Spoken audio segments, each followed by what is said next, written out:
Hey guys, Frosty Knives here, back with another EU book review.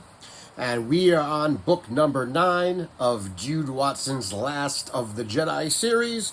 We are on A Master of Deception.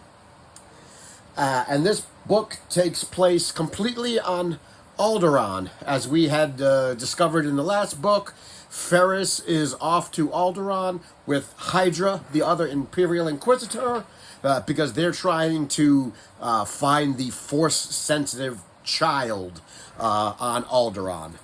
So the whole book takes place on Alderaan.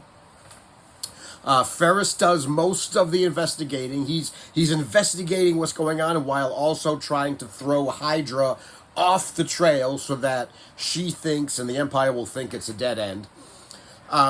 He discovers, of course, that the Force-sensitive child that they're there to find is Leia, is Bail's adopted daughter. Of course, when he finds this out, Ferris confronts Obi-Wan over their secure comlink channel that they have, and he's like, "Did you know that you sent me here to discover Leia, and that Leia was the Force-sensitive child we were looking for?" And Obi-Wan was like, "Yeah, I knew that. That's why I sent you there." And then he also told Ferris that that Bail knows that Obi-Wan is still alive. Of course, Ferris gets all upset, and he's like, "What else haven't you told me? You've kept all these secrets from me. What else haven't you told me?" And Obi-Wan's like, well, there's a lot I haven't told you, but I'm only telling you what you need to know." So he does discover the identity of the Force child. He also discovers in his investigation not just one, but two Imperial spies on Alderaan. One of them is just one of the common folk out in the market who's feeding information to the Empire. But the other spy, we find out, was in Bail's inner circle within the palace itself. And we find out that the spy is Breha's sister. So Bail's sister-in-law is an Imperial spy, and of course, she admits to it, and she's like, "Well, I just wanted to feed them a little bit of information." And so we discover and start rooting out a couple of spies on Alderaan. That was the bulk of what was happening on Alderaan. In other parts of the galaxy, Clive and Astri Odo are still trying to find out who Flame is. They think that she might be someone named Eve Yarrow from the Clone Wars. They're not really sure. They can't find anything concrete on Flame's past, but they are still looking. They're trying to find out whether or not she is working for the Empire. So that's still going on. And then on Coruscant, Trevor and on Corran and Keats and Dex in their little Fuggers Alley hideout, the Empire finally decides to go after the Erase hideout in the Orange District on Coruscant, and they bomb it. They bomb the crap out of it. They finally decide to go after the Resistance that's under their own nose, and they wind up bombing the hideout and bombing the whole alley and leaving nothing. However, Dex and Corran and Keats do survive. They managed to make it to some underground tunnels that they had been digging for a little while. So they did make it out before the Empire leveled the entire alley. But of course, Trevor and Rygal and Flame don't know that, so they think they're dead. So now the Erased has been scattered.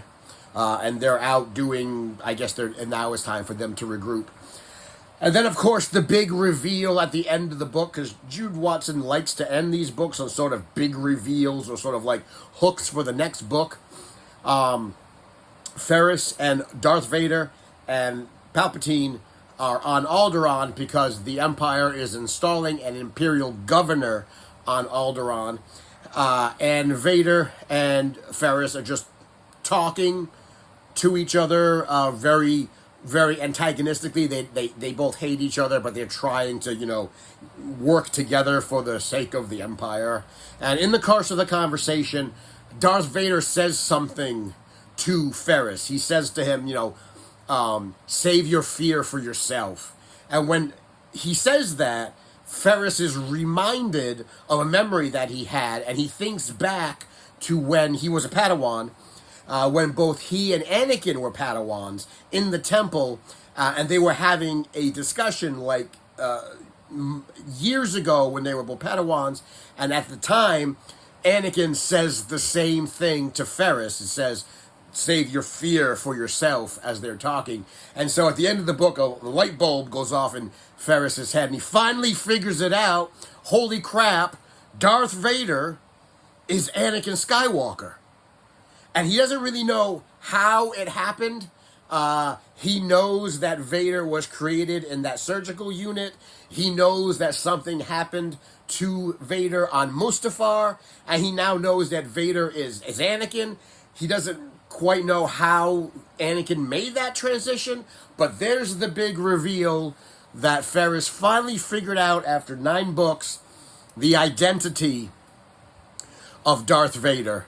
And the last thing that the Emperor says to Vader is, well, I think it's about time you have taken a second in command for yourself, Lord Vader. And I think that second in command should be Ferris Olin, because the Emperor, he's pitting Olin and Vader against each other.